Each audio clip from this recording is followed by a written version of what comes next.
तो गाइस देखिए, ठंड के लिए मैं कुछ अच्छे से खरीदी करके लेके आया हूँ और कुछ ज़्यादा खरीदी करके लेके आया हूँ।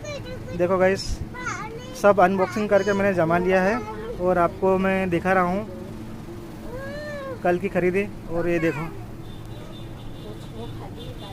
ये कल खरीदी करके लेके आया हूँ गाइस।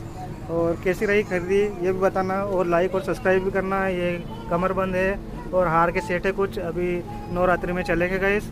तो ये चीज़ भी मैं खरीदी करके लेके आया हूँ, आप भी ला सकते हो गाइस। इस प्रकार से मैं खरीदी करता हूँ। देखिए गाइस, ये हमारा प्लास्टिक आइटम आ गया।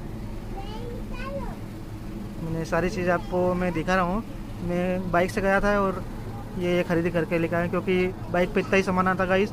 और ये डीजे चलते हैं अच्छे, ये भी लेके आया हूँ।